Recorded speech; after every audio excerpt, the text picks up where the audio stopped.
Benar Tuhan, biarlah wajah-Mu menjadi sasaran pandangan hidup kami. Kami memandang kepada Tuhan, merenungkan Tuhan, dan katakan Tuhan, tujuan kami adalah seperti Kristus. Biar Tuhan kehidupan ini betul-betul berubah, karena kami tahu Tuhan zaman ini menuntut iman yang sejati, menuntut iman yang bisa dilihat, menuntut iman yang bisa dijamak, yang bisa dibuktikan dalam kehidupan kami masing-masing. Tolong Tuhan, biarlah firman-Mu pada pagi hari ini dengan tema Tuhan berbuat baik lebih banyak, dan berbuat baik lebih banyak di dalam cinta kasih, merupakan suatu tema, suatu dorongan kami untuk menyaksikan Kristus Immanuel dalam zaman ini tetap ada, dapat dirasakan, dapat menjadi berkat untuk setiap kami. Waktu yang pendek ini, hamba minta kepada Tuhan, Engkau hadir. Setiap yang datang, tidak ada satu Tuhan tinggalkan. Tuhan berbicara kepada kami, bangkitkan gereja-Mu melalui setiap kami yang hadir pada pagi hari, baik yang tua, baik yang muda. Kami katakan, Tuhan di sini, utuslah kami, jadikan saksi Kristus yang hidup. Terima kasih Tuhan, dengar doa kami Bapa. Yang sakit hamba minta, mohon Tuhan jamak sembuhkan. Yang mempunyai penderitaan Tuhan dalam batin, Tuhan sembuhkan semua.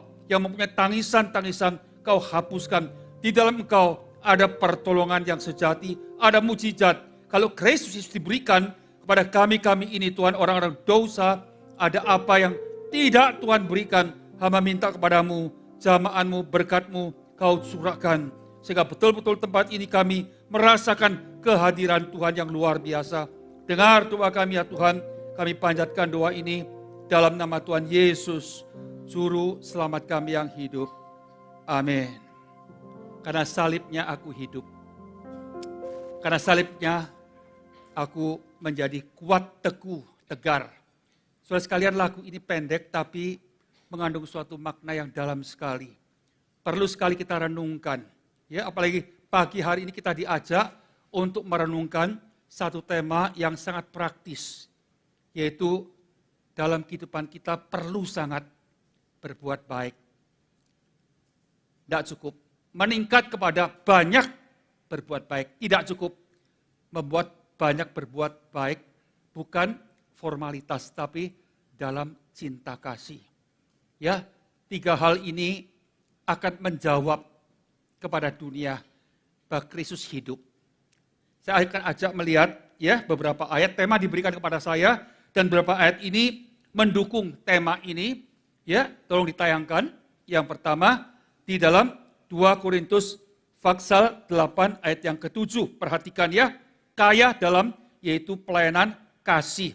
Maka sekarang sama seperti kamu kaya di dalam segala sesuatu. Dalam iman, dalam perkataan, dalam pengetahuan, dalam kesungguhan untuk apa? Membantu, dan dalam kasih-Mu terhadap kami. Ya, demikianlah juga hendaknya kamu kaya dalam yaitu pelayanan kasih ini. Kita katakan kaya dalam materi kenikmatan. Ya, tidak salah. Tapi Tuhan katakan juga kaya dalam pelayanan kasih. Ya, pasal 9 ayat 8 sampai 9. Dan Allah sanggup melimpahkan segala kasih karunia kepada kamu. Supaya kamu apa? Ya, senantiasa berkecukupan di dalam segala sesuatu dan malah ya berkelebihan di dalam pelbagai kebajikan. Ya, perbuatan baik, kebajikan itu harus dikerjakan. Ia membagi-bagikan, yaitu memberikan kepada orang miskin. Ya, kebenarannya tetap untuk selama, kebaikannya akan Tuhan ingat untuk selama-lamanya. Nah, Ibrani pasal 10 ayat 24 ya. Dan marilah kita saling memperhatikan supaya kita saling mendorong dalam kasih dan dalam yaitu pekerjaan yang baik. Sekali lagi, cinta kasih dalam pekerjaan yang baik. Saudara-saudara sekalian, contoh dari atas ayat-ayat ini yang paling konkret adalah Lukas pasal 10. Yesus mengatakan, jadilah yaitu orang Samaria yang baik. Good Samaritan. Jadilah seperti dia. Nah, heran sekali, ya, kenapa? Yaitu harus orang Samaria. Bukankah orang Yahudi itu benci, ya, menghina, mengecilkan orang Samaria. Tapi Yesus dalam hidupnya 3,5 tahun, 3 kali. Nanti akan sebutkan, menyebut orang Samaria. Dia cari perempuan Samaria. Ya, nah kita lihat ini suatu pelajaran yang sangat penting sekali, saudara sekalian. Ya, nah, jawab orang itu, ya, dikatakan ayat 37, ya, orang yang telah menunjukkan belas kasihan kepadanya, katanya, yaitu pergilah dan berbuatlah demikian. Ya, pergilah kerjakan apa yang harus dikerjakan. Saudara-saudara sekalian, coba renungkan satu hal yang sangat, ya, kontradiksi. Bukankah kita punya Tuhan Yesus yang sempurna? Ya, manusia yang sempurna, Tuhan yang sempurna. Bukankah kita punya Alkitab yang sempurna, yang diuji dari zaman ke zaman? Yesus yang sempurna, firman Tuhan, Alkitab yang sempurna. Tapi saudara sekalian, kondisi keadaan saat ini bukan demikian. Justru ditolak. Ya, saudara-saudara sekalian, kenapa kok ditolak? Sudah lihat, ya, dunia Islam menolak. Ya, sebab yaitu peperangan hampir 200 tahun, akhir abad 11 sampai akhir abad yang ke-13, perang yaitu kayu salib. Ya, Secujin Tongchen, ya, dunia Arab Muslim saat itu diperangin oleh negara-negara Eropa. Sampai saat ini akhirnya apa yang terjadi, ya, di mana dunia mereka tidak akan menerima, ditolak. Demikian juga dengan daratan Tiongkok, pernah terjadi perang yaitu Yapian Zanchen, ganja. Itu negara-negara barat menyerang China dengan yaitu ganja-ganja saat itu, membodohkan dan melemahkan. Karena itu sampai saat ini ada suatu goresan yang sangat dalam, dendam yang sangat dalam menolak. Saudara-saudara sekalian, karena itu kita lihat sampai saat ini, Injil ditolak di dunia tertentu. Gitu. Akhirnya, saudara sekalian, maka gereja-gereja di Eropa sekarang, di Australia, di Amerika dijual. Paling sedikit setiap tahun ada 100. Ya. Nah, ini kejadian fakta sejarah yang membuat kita sangat hati-hati. Bukankah kita punya Yesus yang sangat sempurna? Bukankah kita punya firman Tuhan Alkitab yang sangat sempurna? Tapi kenapa kok justru ditolak? Bukan ajarannya tidak baik, tapi perbuatan kita sebagai orang Kristen tidak menunjukkan suatu cinta kasih. Karena itu tema hari ini betul-betul menjadi pergumulan Anda dan saya. Saudara-saudara sekalian, pergumulan penting sekali. Kita khotbah tentang kasih, kita berdoa tentang kasih, kita nyanyi tentang kasih. Luar biasa bukan? Tapi di dunia saat ini masyarakat mendengarkan, yang bicara cinta kasih paling banyak kamu, gereja. Tapi yang melakukan kami. Saudara-saudara, perkataan ini perlu kita suatu renungkan baik-baik.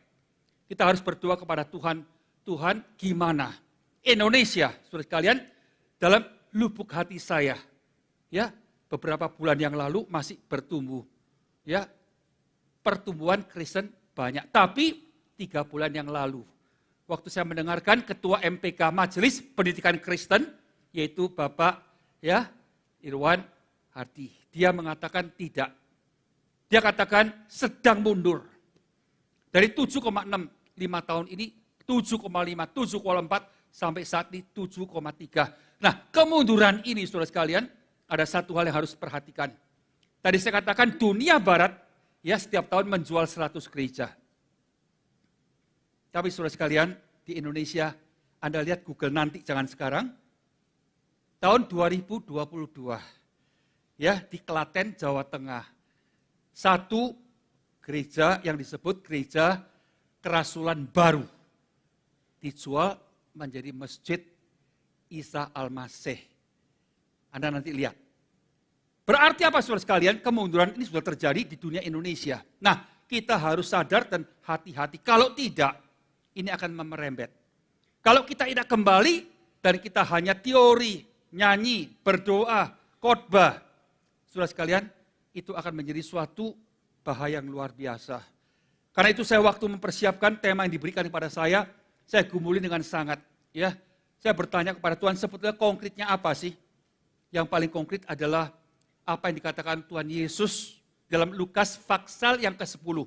Saya tahu cerita ini semua kita tahu ya tentang Samaria yang baik. Saudara sekalian, seorang yang dalam perjalanan jatuh ya lukain bahkan akan dibunuh oleh yaitu seorang penyamun.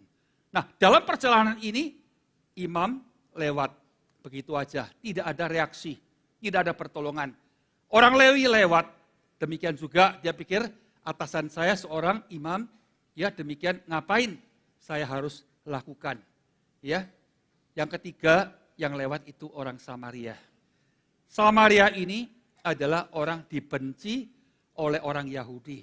Ada beberapa hal, karena waktu zaman dahulu, perjanjian lama, ya waktu orang-orang Israel Yahudi dijajah oleh orang Asyur, mereka campur, jadi peranakan. Bukan orang Yahudi yang murni, berarti peranakan. Nah orang Yahudi mengatakan itu bukan orang Yahudi, tidak murni, bukan orang Israel. Maka mereka dikucilkan, dihina, dianggap selevel lebih bawah. Yang kedua, saudara sekalian, orang Samaria pernah dalam yaitu kutipan sejarah. Waktu bangsa Israel Yahudi pulang dari tawanan Babilonia. Waktu mereka mau bangun yaitu Bait Allah, benteng Yerusalem, orang-orang Samaria itu menghalangi. Ada suatu kebencian dari orang-orang Yahudi bahwa orang Samaria musuh. Yang ketiga, saudara sekalian, orang-orang Samaria ini tidak mengakui Yerusalem tempat suci. Tidak. Mereka pikir bukan Yerusalem tapi Geresen, tempat yang cili singsan, itu yang menjadi tempat suci, saudara sekalian. Karena itu pandangan lain. Terus, orang Samaria hanya percaya Pentateuk, yaitu 5 kitab Musa. Selain itu, kitab-kitab Nabi, mereka tidak percaya. Jadi orang Yahudi sangat-sangat, yaitu ya membenci, menghina, mengecilkan orang-orang Samaria. Tapi aneh, dalam pengajaran Yesus 3,5 tahun, 3 kali menyebut orang Samaria. Yang pertama, dalam firman Tuhan, Yohanes mengatakan, Yesus cari orang Samaria. Cari dia. Ya, ke Sikar mencari. Aneh. Orang dihina tapi dicari oleh Tuhan Yesus. Orang seorang, bukan lelaki, yang dicari adalah perempuan. Nah, di pinggir sungai Yakub, perigi Yakub, diinjilin akhirnya percaya kepada Tuhan. Aneh sekali. Ya. Kedua, 10 orang kusta disembuhkan. 9 orang Yahudi.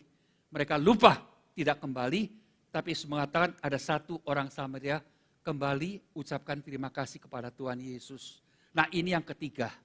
Saudara-saudara sekalian, dikatakan orang Samaria itu membantu mengerjakan sesuatu yang tidak dikerjakan oleh imam, oleh orang Lewi. Nah itu siapa? Ya saya, seorang pendeta, seorang rohaniwan. Saya berjanji kepada Tuhan, saya sebagai hamba-Mu, saya tidak mau menjadi seperti imam ini. Tidak mau jadi seperti orang Lewi. Saya punya jabatan, saya harus kerjakan. Saya harus menuntut gimana menjadi good Samaritan. Seorang Samaria yang baik. Sudah gampang, tapi saya rasakan ini penting sekali. Dalam zaman ini, saudara sekalian, orang tidak melihat teorimu muluk-muluk bicara tentang surga. Yang orang lihat adalah saksimu gimana. Kesaksian perbuatanmu. Karena Paulus mengatakan jelas sekali, jadilah ciptaan yang baru. Engkau dan saya yang jadi Kristus harus menjadi suatu ciptaan yang baru. Kalau tidak, saudara sekalian, ya Tuhan akan tinggalkan. Kalau tidak, saudara sekalian, ya Dian ya di dalam gereja akan dipindahkan. Nah, kalau itu terjadi, celaka. Celaka betul. Karena itu puji Tuhan, kalau hari ini kita sudah mulai masuk di dalam suatu tema yang penting sekali. Nah, pertanyaan saya adalah, apa sih Good Samaritan itu ceritanya? Dari cerita, yaitu orang Samaria yang baik, saudara, saya melihat satu pertama.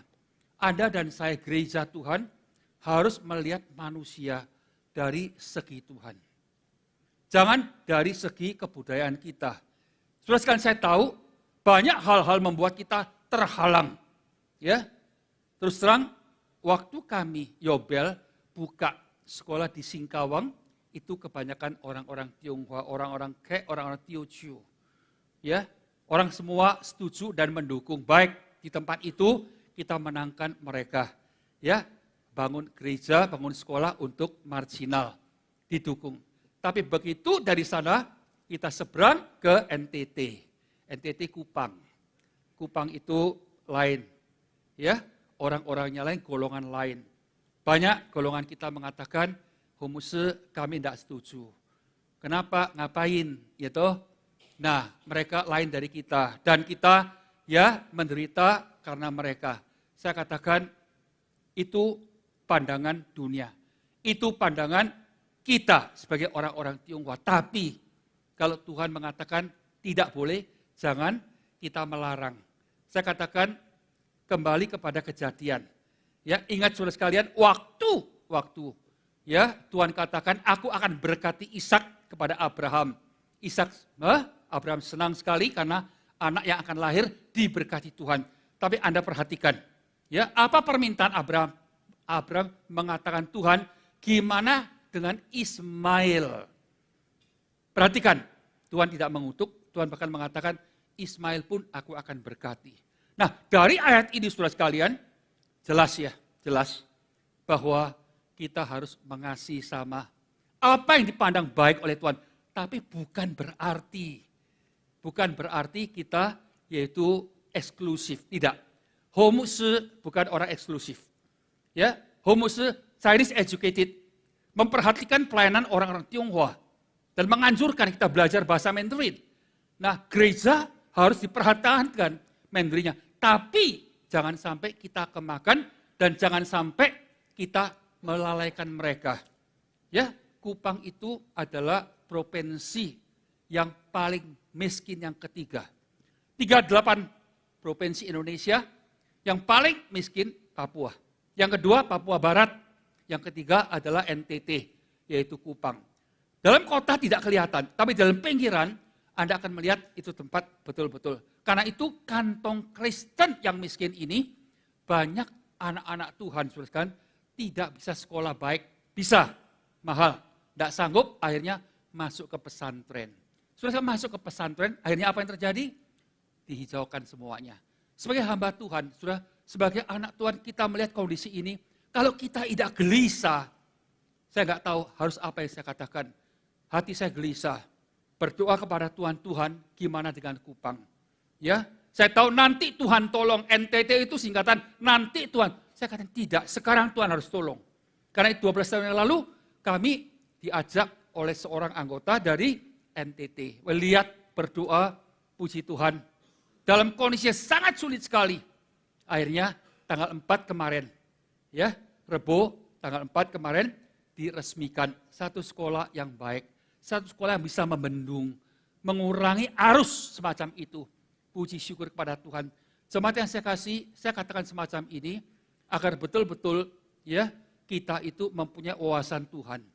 Ya, melihat wawasan Tuhan. Kalau Tuhan sudah bekerja, kalau Tuhan sudah mengasihi, jangan sampai cari alasan-alasan yang lain. Karena itu saudara sekalian, kenapa setelah saya ya retired, ya emeritus 13 tahun yang lalu, ya 2012 selesai, mulai 13 dari sinode tugaskan saya untuk mengerjakan marginal ini sampai saat ini. Saya merasakan ya dalam waktu 52 tahun di GKY, banyak gereja yang saya buka, termasuk di tempat ini, ya 41 tahun yang lalu saudara sekalian. Tapi saya rasa pekerjaan Yobel belakang bagi saya itu sangat berarti. Itu memang hati Tuhan. Itu mengena, kerjakan hal itu untuk mereka yang paling kecil, berarti itu untuk Tuhan. Secara manusia saya mengerti tidak mudah. Tapi dalam Tuhan 12 tahun, 13 tahun ini, mujizat terjadi. Anda nanti akan saksikan. Kok bisa? Suatu pekerjaan, yaitu rugi. Ya, orang Tionghoa mengatakan, sak dosan iyu renso. Ya, dagang yang membunuh kepala kita. asal untung. Coba selundupin, masukkan, ketangkep, mati. Masih banyak orang kerjakan, nggak peduli. Pokoknya untung. Tapi yang rugi tidak ada orang mau. Nah, tapi Yobel mengerjakan hal ini sampai saat ini Tuhan berkati. Karena itu sekali lagi tolong belajar ya, gereja ini sudah mencapai setiap minggu 600 sampai 700 orang yang berbakti. Ini suatu jumlah yang cukup untuk bekerja sesuatu, untuk mengerjakan sesuatu. Kenapa? Tahun 79 GKI di Mangga Besar itu hanya 400-500 orang. Tapi berani buka IPK. Setelah itu tahun 97 berani buka STTAA. Saudara-saudara sekalian, itu luar biasa. 98 terjadi riot kan, terjadi musibah besar, yaitu suatu halaman yang paling gelap di Indonesia adalah tahun 98. Saudara-saudara sekalian, dalam kondisi semacam ini, Tuhan kok bisa bekerja. Berarti apa? Potensi besar di Palembang. Potensi besar di antara Anda. Karena itu saya percaya sangat Tuhan akan memberkati. Karena itu waktu kita bicara mengenai saudara sekalian, yaitu berbuat baik. Banyak berbuat baik, yang paling penting dalam cinta kasih. Nah, gimana untuk mengerjakan hal ini? Tidak gampang. Sekali lagi, ya, jangan memandang pekerjaan Tuhan ini dengan pandangan manusia. Ya, gimana kita bisa menghidupkan, melampiaskan suatu perbuatan yang baik, yaitu kembali kepada Samaria. Saudara-saudara sekalian, saya katakan tadi bahwa orang Samaria ini dihina, dipandang rendah. Ya, kalau saya jadi orang Samaria, lihat orang Yahudi hampir mati, syukur. Ya, saya akan tinggalkan. Kenapa? Imam tidak kerjakan. Orang Lewi tidak kerjakan. Ngapain saya kerjakan? Nanti bangsa saya, orang Samaria, akan mengutuk saya, menyalahkan saya. Tapi lain, ini orang Samaria betul-betul baik. Ya, contoh yang luar biasa. Dia lihat musuhnya, dia lihat orang Yahudi yang hampir mati, dia tolong. Dan tolongnya itu sudah tidak tanggung-tanggung. Selain diselamatkan, dicarikan ke hotel. Setelah itu dia pergi lagi, titip, tolong dipelihara, tolong dirawat, nanti saya kembali akan membantu apa yang kekurangannya. Luar biasa. Berarti apa saudara sekalian? Pekerjaan kebaikan itu tidak gampang. Saya nggak tahu Anda di mana. Ya, berbuat baik, saya percaya semua orang mungkin pernah. Tapi berbuat baik banyak, itu yang lebih kurang. Berbuat baik dalam cinta kasih yang sejati, itu lebih kurang lagi. Semoga Tuhan tolong kita. Hari ini, tema ini bukan tema yang muluk-muluk, yang praktis. Saudara-saudara sekalian coba pikirkan, ya, Natal adalah Kristus menjelma, Allah menjelma menjadi manusia. Ya, Tao Chen Rou Shen, ya, Tuhan God menjadi flesh. Untuk dilihat cinta kasih Tuhan. Tapi sekarang Tuhan ini sudah kembali. Gimana kita hari ini menceritakan Kristus yang 2000 tahun, itu harus membangun suatu jembatan. Ya, di mana-mana jembatan penting, yang tidak mungkin karena jembatan itu mungkin ke sana. Demikian juga. Jembatan zaman ini yang paling penting adalah kesaksian engkau, kesaksian saya. Kesaksian cinta kasih. Sebetulnya ini bukan teori yang muluk-muluk. Yang penting adalah maukah saya dipanggil Tuhan untuk mengerjakan hal ini. Jemaat yang saya kasih, Tuhan sangat mengasihi GKI. 5 yayasan yang terakhir adalah yayasan yaitu untuk marginal. Ya, saya ingat sekali 11-10 tahun yang lalu, orang mengatakan pada saya, Humuse tutup ada Yobel. Kenapa? Nggak bisa hidup. Memberatkan GKI. Lebih baik ditutup. Saya katakan, kalau itu pikiran Anda, saya nggak bisa ngelarang. Karena hak Anda. Tapi tolong, jangan disebarkan. Jangan diluaskan. Gitu. Saya katakan, bagi saya, selain Tuhan mati. Karena saya udah menggumulin. Anda cuma melihat, menganalisa dari angka ke angka. Saya bukan bodoh juga. Untuk urusan ini, rugi atau untuk saya tahu. Saya tahu rugi. Tapi saya tahu ini pekerjaan Tuhan. Karena ini panggilan Tuhan. Kerjakan untuk yang paling kecil, itu berarti engkau sudah kerjakan untuk kita. Untuk saya, Tuhan katakan. Berarti apa? Nanti waktu akhirat, waktu kita kembali kepada Tuhan, yang diminta adalah apa? baik setia adalah kerjakan untuk mereka-mereka. Tuhan nggak tanya kepada kita berapa pabrik yang kita bangun, berapa titel yang kita ambil dalam dunia. Yang Tuhan tanya adalah, selama aku berkati engkau, dalam usahamu, dalam keluargamu, dalam kesehatanmu, berapa engkau buatkan untuk saya. Ini, saudara sekalian, tolong diingat, dunia ini terus berubah, politik, ekonomi. Saya ngerti, kondisi saat semacam ini, kita harus mengatakan, Tuhan berhenti, saya stop, saya nggak bisa, saya sulit, usaha saya sulit. Saya ngerti, saudara sekalian, saya ngerti. Nah, waktu jemaat menderita, kami yang melayani juga ikut menderita. Tapi saya tetap yakin, masih ada berkat yang khusus, masih ada pertolongan, masih ada mujizat, dan masih Kristus Immanuel yang maha ajaib, maha kuasa, Bapa surgawi yang tidak berubah cinta kasihnya, tetap menyertai. Karena itu setelah melewati COVID 3 tahun, saudara sekalian, Yobel terus diberkati sampai saat ini. Karena itu saya katakan sekali lagi, gimana sih bisa melangkah? Cinta kasih itu masih bisa dinyatakan, saudara, dua hal penting. Yang satu dengan iman. Yang kedua dengan pengharapan. Ya, Paulus nulis surat kepada gereja-gereja saat itu. 3 hal disebutkan, iman, pengharapan, cinta kasih. Nah, gimana untuk menyatakan cinta kasih ini? Harus beriman di dalam Tuhan. Nah, setelah itu mempunyai pengharapan yang kuat sekali. Apapun juga, kapanpun juga akan terjadi mujizat. Saudara-saudara sekalian, 55 tahun pelayanan saya merasakan Tuhan itu hidup dan Tuhan baik. Kalau saya mau melakukan tanpa suatu personal agenda, tidak ada pemikiran diri saya sendiri, betul-betul untuk Tuhan dan gerejanya, untuk kerajaannya. Oh, Tuhan luar biasa. Nanti Anda saksikan, ya, bahwa dalam 12 tahun, waktu yang sulit, income yang sulit, kok bisa membangun 3 sekolah. Dan 3 sekolah ini bukan sekolah semi permanen, adalah sekolah yang baik. Ya, di Singkawang, ya, dikatakan itu sekolah murah tapi bukan murahan. Diakui oleh masyarakat. Hanya dengan kesaksian ini, masyarakat mulai memikirkan untuk masuk gereja. Nah, karena itu saudara sekalian, kenapa 400 sekolah minggu, ya, non-Kristen bisa datang. Nah, orang tua mulai terpanggil, ya, ibu-ibu khususnya, walaupun mereka belum dibaptis, tapi mereka sudah mau datang ke gereja sebulan sekali isi paduan suara. Nah, ini sebenarnya tidak normal. Yang paduan suara seharusnya Kristen, ya, sudah diselamatkan anak Tuhan pelayanan, tapi di sana khusus. Karena apa? Mereka mau datang aja udah bagus. Mereka mau nyanyi lebih bagus lagi. Nah, karena mereka kendalanya suami tidak izinkan, orang tua tidak izinkan, tapi mereka terpanggil. Karena itu sekali lagi saya katakan semua ini, bahwa berbuat baik adalah satu tempat di mana orang akan menerima Yesus Kristus. Karena saya katakan sekali lagi, dengan iman.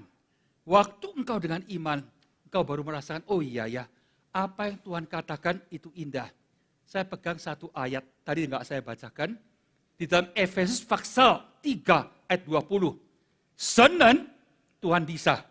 Senen 照做运行在我们的心里的大能大力， dengan kuat kuasa Tuhan bisa apa? Mengerjakan 超乎 melebihi 所想所求, melebihi apa yang kau pikirkan, apa yang kau minta. Saudara sekalian, saat yang paling sulit ini, saya katakan sekali lagi, pengalaman kamu kurang. Kekuatan kamu tidak mampu. Dalam saat semacam ini, engkau betul-betul harus sadar Tuhan.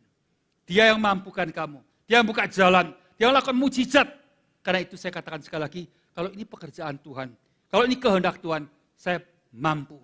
Saya mampu mengerjakan melebihi 超过 yang saya pikirkan, yang saya minta kepada Tuhan. Semoga Tuhan tolong.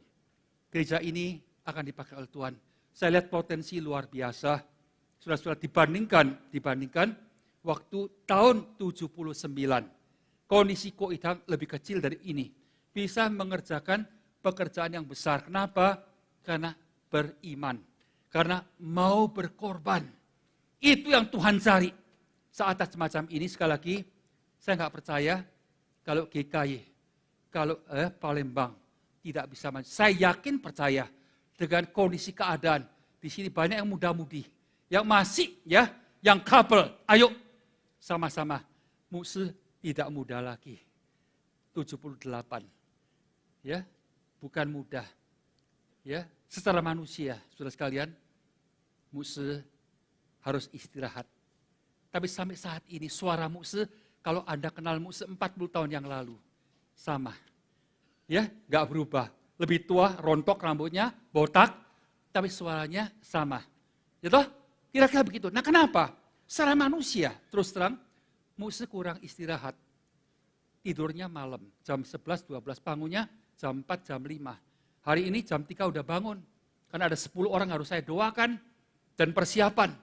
Saudara-saudara, saya katakan semua ini bahwa engkau lakukan cinta kasih dengan kekuatan Tuhan, dengan berkat Tuhan. Ingat ya, ingat. Engkau saat ini sulit, tapi sebetulnya dibandingkan 10 tahun yang lalu, 20 tahun yang lalu, engkau udah cuan loh. Betul nggak? Dalam ujian semacam ini, jangan merasa kecil hati. Jangan. Ya, engkau ingat ada Tuhan. Dan Tuhan sedang uji kamu, uji saya juga. Dalam kondisi yang paling sulit ini, apakah masih mempunyai tindakan? Waktu saya melangkah, Tuhan bekerja. Waktu saya melangkah, mujizat terjadi. Itu pengalaman saya. Bukan hanya di Indonesia. 8 tahun di Amerika, 911 saya di Amerika. Itu collapse ekonomi Amerika. Tapi saya katakan, beli tanah ini. Kerjakan ini. Sekarang menjadi gereja yang besar. Di Frisco. Atasnya Richardson, atasnya Dallas. Saudara-saudara, saya katakan semua ini agar kita tahu bahwa Tuhan akan pakai Anda. Ayo, kalau kita tidak melakukan cinta kasih, kekristenan akan semakin loyo, akan mundur. Ya, dunia akan menolak. Karena apa? Keberadaan gereja tidak membuat kami berubah. Semoga Tuhan tolong GKY Palembang. Tuhan berkati GKY Palembang, Tuhan akan pakai sampai Tuhan datang. Semoga Tuhan tolong. Dan Anda akan bertanya, Homuse gimana? Saya katakan, Tuhan itu baik. Ya, saya punya 7 cucu. 3 udah kuliah. Keempat mau kuliah. Saudara sekalian, Anda tahu 3 cucu yang sudah kuliah ini, yang keempat hampir masuk juga di Stanford. 2 di Stanford, 1 di Purdue, Indiana. Bukan berarti Homuse tidak ada pergumulan, tidak ada kesusahan, tidak. Tapi Homuse akan katakan, yang tidak mampu, itu Tuhan bukakan jalan. Ya, saya sebetulnya di Amerika, bukan di Indonesia, saya katakan selalu. Tapi waktu kembali sampai saat ini, saudara sekalian, saya katakan Tuhan baik. Yang saya khawatirkan tidak terjadi. Yang saya tidak duga, Tuhan bikin jalan, buka jalan. Sehingga betul-betul yang tidak mampu dikerjakan oleh saya, Tuhan sudah kerjakan. Nah, saya katakan semua ini, semua anugerah. Dan Tuhan yang sama, tetap juga mengasihi engkau, memberkati engkau. Maukah kita semua mengatakan, Tuhan, di sini aku, utuslah aku. Di sini aku, berkatlah aku. Kalau engkau mau berbuat demikian, Tuhan itu baik dan sungguh baik. Semoga Tuhan tolong.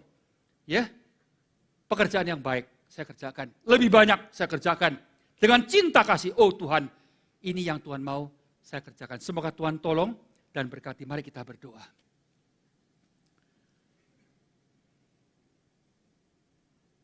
Saudara sekalian, kita diperhadapkan kepada suatu pilihan keputusan yang penting sekali. Kita boleh egois dan kita sudah egois sangat lama sekali. Tidak mau tahu semua itu. Hanya tahu diri sendiri, keluarga diri sendiri, tapi bukan kehendak Tuhan. Apa yang terjadi esok kita nggak tahu. Tapi Tuhan akan menggerakkan hati kita melihat. Jangan sampai kita menjadi seorang acuh. Kita banyak tahu, tapi tidak mengerjakan. Semoga Tuhan tolong. Bapa dalam surga Tuhan, Engkau berbicara kepada setiap kami. Nyatakan kemuliaan-Mu, tolonglah Tuhan kepada jemaat-Mu. Sehingga betul-betul kami melihat kondisi yang ada. Walaupun kami dalam kondisi yang sangat sulit sekali, tapi kami tahu Tuhan, Engkau tidak tinggal diam. Engkau akan balas, Engkau bukakan jalan, Engkau akan luar biasa. Mujizat terjadi dalam kehidupan kami masing-masing. Biarlah Tuhan sebentar foto-foto, video yang kami lihat, menggerakkan hati kami, lebih mengasihi Tuhan dengan lebih sungguh-sungguh. Terima kasih, dengar doa kami Bapa. Dalam nama Yesus Kristus kami berdoa. Amin.